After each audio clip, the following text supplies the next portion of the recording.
Everyone, তো আমি একটু সন্ধ্যাবেলায় রেডি হয়েছি।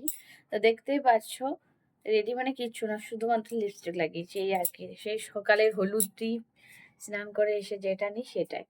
তো এই আর কি। তো আমরা বাজার যাচ্ছি একটা কারণে, শুধু কারণ ছাড়া আমরা যাই না। তো কি কারণ আমরা তোমাদেরকে দেখিয়ে দিই।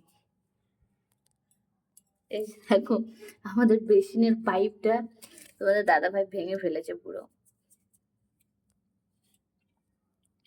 তো আমি তোমাদেরকে দেখিয়ে দিই বাইরের দিক থেকে। দেখো, অন্ধকার, লাইটটা জ্বালাতে হবে। এ বাবা, লাইটটাও খারাপ হয়ে গেছে, জ্বালানো হয় না তো সেই জন্য। তো এই যে দেখো, এই অবস্থা হয়েছে। এই যে বড় পাইপটা, এটা পুরো ভেঙে গেছে। তো এই পাইপটা আনার জন্য আমরা এখন যাচ্ছি একটু বাজারে। অ্যাকচুয়ালি কি বলতো, বেসিনটা আমার প্রচন্ড ইউজের একটা জিনিস, সারাক্ষণ আমি ওটাতে ধোয়া মোছাড়ি সবই করি, সেই জন্যই। তো একটু ভাবছি যাবো বাজার থেকে কিনে নিয়ে আসবো। তো চলো এখন যাওয়া যাক। তো চলো। আর ছেলেকে নিয়ে যাচ্ছি না, ছেলে আসছে জোসনাদির বাড়িতে।